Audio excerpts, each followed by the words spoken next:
Good day everyone, so in this video we'll talk about why it's important that Genshin has endgame and why skill matters in this sort of short video, and it's very simple. Games have a better longevity and replayability if they have a low skill floor and a high skill ceiling. In other words, if a game is very easy to get into but there is a lot to do at the highest level of play, then playing this game has a lot of value and meaning to a lot of people over a very long term.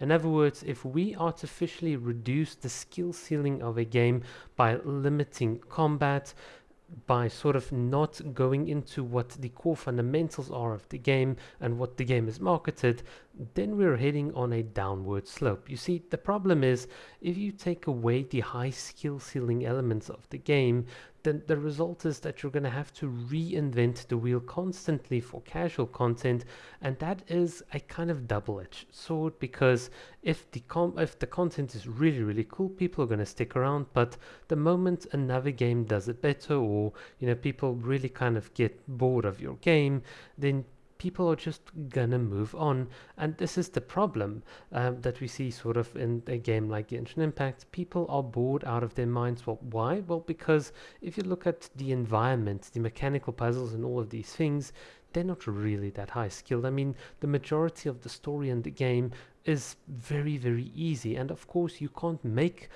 highly mechanically intensive puzzles and lock primogems behind it, because you're going to sort of shut out a lot of casual players that way. So obviously you can't do it. So what is the alternative to doing that? Well, you keep the core of your game being mostly casual in the overworld and so on, but you add a high skill ceiling repeatable end game at the end. This is where, for people that truly want to stick around and enjoy the replayability of the game, that's where they're sort of going to aim for.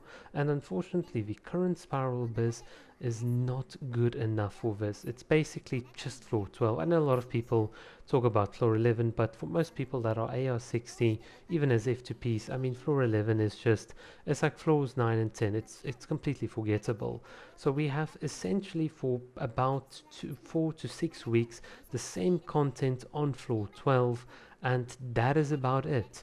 And this is a big problem, because the game's longevity is really sort of hitting a bit of a brick wall. Yes, Genshin Impact can add more casual stuff and so on, but at the end of the day, a lot of people are getting fatigued by reading all of the dialogue about just sort of playing game modes that are just too easy. I mean, think of the latest little fungi event where you had to mix little puddings, or sort of had the fungi battle. It's so mechanically unfun, it's so boring, it's so unrewarding, and that is the problem. And this is why endgame and having a high skill ceiling sort of mode towards the end of your journey being available is important, because that's exactly what keeps you in the game for the long term. Otherwise, you're just going to have player churning, and at the end of the day, the game itself is just not going to live up to the potential it should be. So do keep in mind my words.